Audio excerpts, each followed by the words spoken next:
अवधूत चिंतन श्री गुरुदेव दत्त श्री स्वामी समर्थ. मी शीतल तुमच्या सगळ्यांचं आपल्या चॅनलमध्ये स्वागत करते. नॅचरल सुरुवात करते. म्हणजे आपणास माहिती आहे की आपल्या नवीन इंग्रजी वर्षाला सुरुवात झालेली आहे. 1 जानेवारी 2026 गुरुवार या दिवसापासून आपल्या नवीन इंग्रजी वर्ष सुरू झालेला आहे. आणि पहिला नवीन इंग्रजी वर्षातला मराठी महिना बघायला गेला तर हा पौष महिना असतो. आता आपल्याला इतका छान योगायोग जुळून आलेला आहे की आपलं नवीन इंग्रजी वर्ष सुरू झालेलं आहे आणि सोबतच आता पहिल्या महिन्यातच आपल्याला अंगारक चतुर्थीचा योग देखील आपल्याला चालून आलेला आहे. त्यामुळे सर्व गणेश भक्तांसाठी अत्यंत छान असा योग आलेला आहे की उद्या 6 जानेवारी 2026 उद्या आहे मंगळवार. उद्या आपल्या नवीन वर्षातली पहिली अंगारक चतुर्थी असणार आहे. त्यामुळे या अंगारक योगावरती आपल्या घरामध्ये जर आपण 3 कामं जर या दिवशी जर केली, अत्यंत प्रभावी अशी आपल्या गणपती बाप्पांसाठी 3 कामं जर केली तर खरं सांगतं आपलं संपूर्ण वर्ष खूप छान असं जाणार आहे. सोबतच आपल्या आयुष्यातले जे काही संकट विघ्न आहेत ते सुद्धा आपले दूर होणार आहेत. तर ती कामं कोणती आहेत ते आपण आजच्या व्हिडिओमध्ये जाणून घेणार आहोत. त्यासाठी नक्कीच व्हिडिओ पूर्ण बघा, स्किप न करता बघा, जेणेकरून तुम्हाला संपूर्ण माहिती व्यवस्थित कळेल. तर म्हणजे उद्या आहे 6 जानेवारी 2026 उद्या आहे मंगळवार आणि आपणास तर माहिती आहे की आपल्या गणपती बाप्पांच्या सर्व व्रतांमध्ये गणेश चतुर्थीचं म्हणजे संकष्ट चतुर्थीचं जे काही व्रत असतं ते अत्यंत प्रभावी मानलं जातं. संकष्ट चतुर्थी म्हणजे संकट निवारण करणारी चतुर्थी अशा प्रकारचा अर्थ होतो. आणि त्यातल्या त्यात अंगारक योग जर असेल चतुर्थीमध्ये तर बघायलाच नको, सगळ्यात प्रभावी हा योग मानला जातो. आणि अंगारक चतुर्थी हा जो योग आहे तो खूप दुर्मिळ प्रमाणात येत असतो. सारखा प्रत्येक महिन्याला अंगारक चतुर्थी येत नाही, खूप दुर्मिळ प्रमाणात येत असते. आता अंगारक चतुर्थी म्हटलं तर खूप भक्त आहेत जे असे पण आहेत जे प्रत्येक महिन्याने संकष्ट चतुर्थीचं व्रत करत नाही, उपवास करत नाही, पण अंगारक चतुर्थी असेल ज्या दिवशी त्यावेळेस नक्कीच आवर्जून व्रत करतात, उपवास करतात, नंतर अभिषेक असेल गणपती बाप्पाचा, मंदिरात दर्शन घेणे, सर्व काही गोष्टी करत असतात. तर मंडळींनो, आपणास माहिती गणपती बाप्पा ही बुद्धीची देवता आहे, सोबतच ती विघ्नहर्ता सुद्धा आहे. आपल्याला जेव्हा केव्हा आपल्या आयुष्यात संकट, अडथळे किंवा काही विघ्न येतात आपल्या कार्यामध्ये त्यावेळेस आपण गणपती बाप्पाचं मनोभावे श्रद्धेने जर आपण त्यांचं म्हणतात ना स्मरण जरी केलं किंवा आपण त्यांचे एखादा मंत्र स्तोत्र पठण केलं किंवा त्यांची आराधना जर केली तर नक्कीच ती फळाला येते आणि आपल्या आयुष्यातले सर्व संकट दूर होऊन विघ्न दूर होऊन आपलं आयुष्य सुखमय होत असतं. तर मंडळींनो, उद्या 6 जानेवारी 2026 उद्या आहे मंगळवार. तर उद्या आपल्याला गणपती बाप्पा विशेष आराधना कशी करायची ते आपण सुरुवातीला बघूया. तर मंडळींनो, सर्वप्रथम आपल्याला जे काम करायचं आहे ते म्हणजेच काय, तर गणपती बाप्पाची उद्या आपल्याला लवकरात लवकर म्हणजे सकाळी लवकर उठायचं आहे, शुचिर्भूत व्हायचं आहे. मंगळवार आहे, आई भगवतीचा देखील कुलदेवीचा देखील वार असणार आहे, सोबत अंगारक चतुर्थी योग देखील आहे आणि वर्षातली पहिली अंगारक चतुर्थी आहे, त्यामुळे ती खूप महत्वाची आणि स्पेशल असणार आहे. तर मंडळींनो, आता मंगळवार आहे तर या दिवशी सकाळी लवकर उठावे आणि लवकर उठून आपला म्हणजे आपलं जे काही झाड झोट आहे ते सगळं करून घ्यायचे आहे. आपलं उंबरा जो तो पुसून घ्यायचा आहे, गोमूत्र, हळद आणि पाणी मिक्स करून आपला उंबरा स्वच्छ करून घ्यायचा, चौकट स्वच्छ करून घ्यायची आहे. आपल्या प्रवेशद्वाराच्या बाहेरचं अंगण स्वच्छ करायचं आहे. उंबऱ्यावरती उद्या हळदीचं लेपन करायला विसरायचं नाही. अशा वेळेस म्हणजे रोज करणं शक्य नसेल काही जणांना, पण ज्यावेळेस अशा विशिष्ट काही तिथी येतात त्यावेळेस नक्कीच आपल्या उंबऱ्यावरती हळदीचं लेपन करायला विसरायचं नाही आहे. रांगोळी देखील काढावी आपल्या दारामध्ये. आणि काय होतं, जेणेकरून आपल्या घरामध्ये जी काही निगेटिव्ह किंवा नकारात्मक ऊर्जा प्रवेश करते ती कुठेतरी बाहेरच थांबते, घरात प्रवेश करत नाही. तर अशा प्रकारे ह्या गोष्टी झाल्यानंतर आपला सर्वात प्रथम आपण गणपती बाप्पाची ज्यावेळेस पूजा अर्चा करणार आहोत किंवा देवपूजा करणार आहोत त्यावेळेसच आपल्याला गणपती बाप्पाचा अभिषेक देखील उद्या करायचा आहे. आता गणपती बाप्पाचा अभिषेक मी खरं सांगेल, जर तुमची मुलं मोठी आहेत किंवा ते म्हणजे एक मी सांगेल किंवा एक चौथी की तिसरी चौथी नंतरची जी काही मुली आहेत, जे तिसरी म्हणजे 3rd स्टँडर्डला आहेत, 4th स्टँडर्डला आहेत किंवा ज्यांना सगळं काही समजतं, फक्त त्या सगळ्या मुलांना काय करायचं आहे, म्हणजे आता आपण असं माहिती गणपती बाप्पा बुद्धीची देवता आहे, त्यामुळे उद्याचा सकाळचा आपला जो काही गणपती बाप्पाचा जो काही अभिषेक असणार आहे तो आपल्या लहान मुलांकडून तुम्ही करून घ्या. मी खरंच सांगते, मोठ्यांनी तर कराच, पण लहान मुलांकडून सुद्धा करून घ्या. त्यांच्याकडून सुद्धा उद्या मंत्र स्तोत्र पठण करून घ्या मुलांकडून. कारण की गणपती बाप्पा ही बुद्धीची देवता असल्याने जर आपल्या मुलांना काही स्मरणशक्तीचा त्रास असेल, त्यांना वाचलेलं लक्षात राहत नाही आहे, अभ्यासामध्ये त्यांची प्रगती व्हावी असं वाटत असेल, तर नक्कीच त्यांनी उद्या आपल्या मुलांकडून अभिषेक करून घ्यायचा आहे गणपती बाप्पाचा. आणि ज्या मुलांना उद्या सकाळी शाळा आहे किंवा ते लवकर शाळेत जातात, त्यांच्याकडून करणं शक्य नाही, तर नक्कीच आई वडिलांनी अभिषेक करावा. अभिषेक करताना कुठली मंत्र स्तोत्र पठण करायचे मी तुम्हाला सांगते. आता तुम्हाला सर्वात प्रथम काय करायचं आहे, तुम्हाला उद्या गणपती बाप्पाच्या मूर्तीवरती तुम्हाला तांबणामध्ये घ्यायचे आहे, धूप दीप लावून घ्यायचा. तांबणामध्ये गणपती बाप्पाची मूर्ती घ्यायची, त्याच्यावर 5 पळ्या आधी ओम गण गणपते नमः म्हणून पाणी टाकायचं आहे. नंतर 5 पळ्या पंचामृताच्या टाकायच्या आहेत, ओम गण गणपते नमः. परत 5 पळ्या आपल्या पाण्यात टाकायच्या आहेत. ते झाल्यानंतर आपला शुद्ध प्यायच्या पाण्याने अभिषेक करा. मंत्र स्तोत्राचा किंवा तुम्ही पंचामृताने जरी केला, तुमच्याकडे असेल पंचामृत जास्त प्रमाणात, तर तुम्ही पंचामृताने जरी अभिषेक केला मंत्र सुद्धा पठण करून तरी सुद्धा चालणार आहे. आता मंत्र कुठला पठण करायचा आहे, तर उद्या तुम्हाला 11 वेळेस किंवा 21 वेळेस जर तुम्हाला अथर्व शीर्षमची आवर्तने करता आली तर अतिशय उत्तम. एक आवर्तन म्हणजे काय, अथर्व शीर्षमचं फलश्रुतीच्या आधीपर्यंत पूर्ण वाचणं, ते आहे आपलं एक आवर्तन. आणि जी काही फलश्रुती असते अथर्व शीर्षमची ती आपल्याला सगळ्यात शेवटी म्हणायची असते. ज्यावेळेस आपण शेवटचं स्तोत्र पठण करतो शेवटच्या वेळेस, त्याच वेळेस आपल्याला ती फलश्रुती हात जोडून म्हणायची असते. प्रत्येक वेळेस म्हणजे 11 वेळेस आपल्याला पठण करायचं आहे किंवा 21 वेळेस पठण करायचं आहे अभिषेक करताना. त्यावेळेस प्रत्येक वेळेस फलश्रुती म्हणायची नाही, फलश्रुती सगळ्यात शेवटी म्हणायची. पण आपल्याला उद्या गणपती बाप्पाला उद्या अथर्व शीर्षमची आवर्तने नक्कीच करायला विसरायचं नाही आहे. 11 आवर्तने करा किंवा 21 आवर्तने करा, पण नक्कीच करा. पण अभिषेकाची करायची, पंचामृत किंवा प्यायचं पाणी.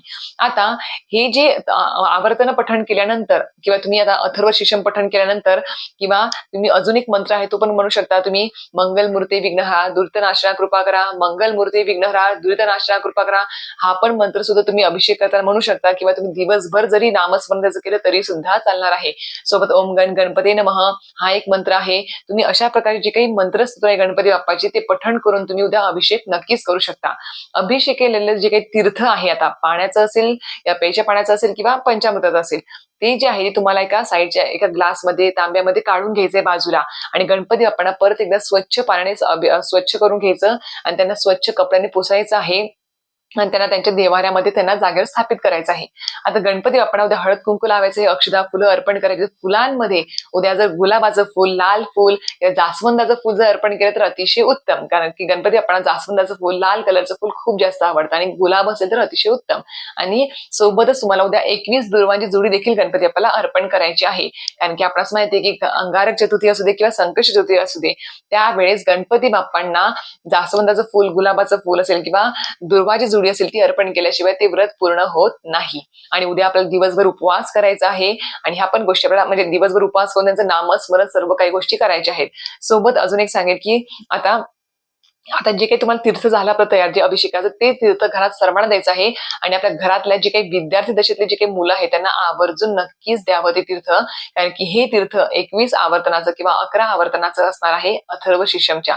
त्यामुळे ते मुलांना दिल्यानंतर त्यांची स्मरणशक्ती वाढणार आहे. अभ्यासात त्यांना म्हणजे कुठेतरी जे काही कमतरता आहे त्यांच्यामध्ये बुद्धीमध्ये असेल किंवा कुठल्या गोष्टीमध्ये असेल, त्या सगळे प्रॉब्लेम्स त्यांचे त्याच्यातून सुटणार आहेत. म्हणून सांगते की अथर्व शीर्षमचा उद्या अभिषेक मुलांकडून करून घ्या. मुलं जर सकाळी घरी असतील तर, नसतील तर नक्कीच तुम्ही सरळ त्यांना ते अभिषेक शाळेतून आल्यावर जरी दिलं तरी सुद्धा चालणार आहे. आता अजून एक अभिषेक झालं, अजून एक गोष्ट करून घ्यायची ती म्हणजे काय, उद्या दिवसभरामध्ये मुलांकडून काय करून घ्यायची गोष्ट करून घ्यायची ती म्हणजेच काय, आता 21 दुर्वांची जोडी मुलांच्या हातामध्ये द्यायची आहे.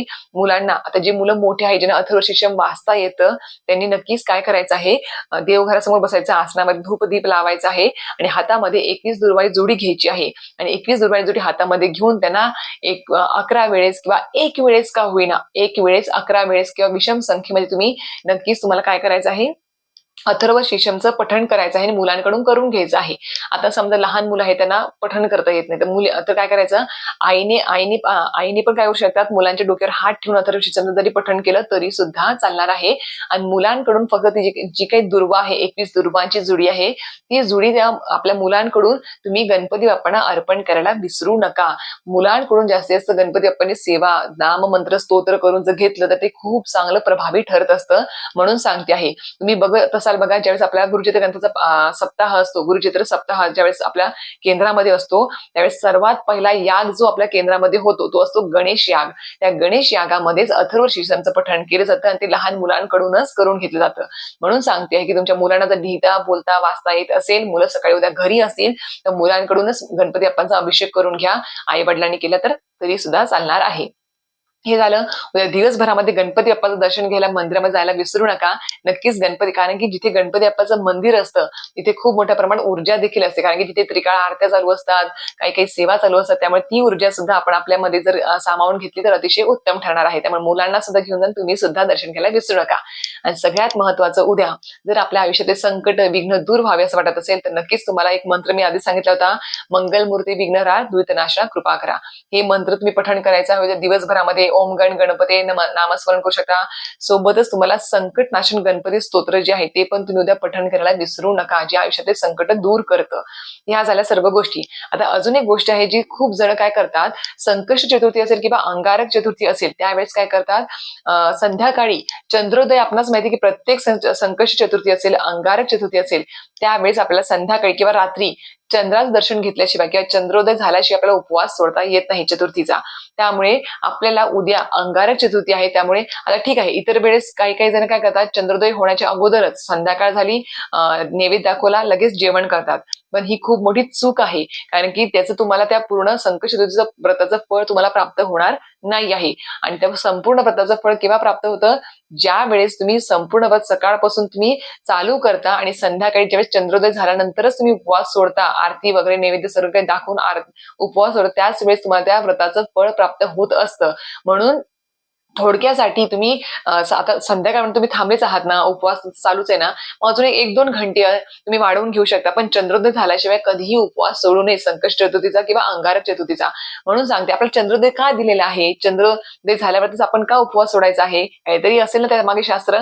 त्यामुळे आपण नियम तोडून किंवा मनाने नियम काहीतरी तयार करून आपण ते उपवास वगैरे करू नये, त्याची काही तुम्हाला फलश्रुती मिळणार नाही आहे. आणि अजून एक गोष्ट, ज्यांचे कोणाचे मागच्या 2025 मध्ये संकष्ट चतुर्थीचे उपवास सुटलेले असेल, त्यांनी नक्कीच उद्यापासून जर तुम्ही संकष्ट चतुर्थीचा म्हणजे अंगारक चतुर्थीचा जर उपवास केला, तर तुम्हाला वर्षभर तुम्हाला प्रत्येक महिन्याच्या चतुर्थीचं व्रत करायला तुम्हाला मिळणार आहे. त्यामुळे नक्कीच उद्यापासून तुम्हाला जर इच्छा असेल प्रत्येक महिन्याला संकष्ट चतुर्थीचं व्रत करण्याची, तर उद्यापासून तुम्ही त्याला सुरुवात देखील करू शकता. आता ह्या सर्व गोष्टी झाल्या. तुम्हाला अजून परत सांगते आहे की उद्या चंद्रोदय झाल्याशिवाय उपवास सोडायचा नाही आहे. आणि चंद्रदर्शन घेताना नक्कीच आपल्याला काय करायचं, थोडंसं चंद्रदर्शन घेताना किंवा चंद्राला आरती ओवाळताना आपल्याला थोडंसं दूध घ्यायचं आहे, थोडंसं कच्चं दूध घ्यायचं, त्याच्यामध्ये थोडंसं तांदूळ वगैरे टाकायचे आहेत, थोडे फुलं टाकायचे आहेत आणि ते तुम्हाला चंद्राला अर्पण करायचं आहे, अर्घ्य. नक्कीच हे उद्या करायला विसरू नका. अजून एक गोष्ट, उद्या गणपती बाप्पांना 21 असेल किंवा तुमची यथाशक्ती जेवढा तुम्हाला संख्येने का तेवढा नक्कीच मोदकाचा नैवेद्य दाखवायला विसरू नका. गणपती बाप्पांना मोदक खूप आवडतात. मोदक करणं शक्य नसेल तर लाडूचा नैवेद्य नक्की दाखवा. लाडूचा किंवा मोदकाचा नैवेद्य करणं शक्य नसेल तर नक्कीच गोडाचा काहीतरी नैवेद्य दाखवा, तरी सुद्धा चालणार आहे. पण नक्कीच उद्या दुर्वा, लाल जास्वंदाचं फूल किंवा गुलाबाचं फूल असेल, त्यांचं जास्तीत जास्त नामस्मरण असेल, मंत्रसूत्र पठण करणे असेल गणपती बाप्पांचे, सोबत मोदकाचं नैवेद्य, लाडवाचं नैवेद्य जे काही असेल ते सर्व काही केल्याशिवाय आपलं व्रत पूर्ण होणार नाही आहे. म्हणून तुम्हाला सांगते की उद्या नवीन वर्षाची सुरुवात आपल्या अंगारक चतुर्थीने होते आहे. त्यामुळे गणपती बाप्पाचा आशीर्वाद आपल्या सोबत असणं खूप गरजेचं आहे, जेणेकरून आपल्या 2026 हे संपूर्ण वर्ष संकट म्हणजे म्हणतात ना का विघ्न दूर करणारं, संकट निवारण असणारं असं आपलं हे वर्ष जाऊ शकतं. त्याच्यामुळे नक्कीच गणपती बाप्पाची उद्या जास्तीत जास्त आराधना करायला विसरू नका. तर अशा प्रकारे तुम्हाला आजचा व्हिडिओ माहिती आवडली तर नक्कीच व्हिडिओ लाईक, शेअर, सबस्क्राईब करायला विसरू नका. श्री स्वामी समर्थ.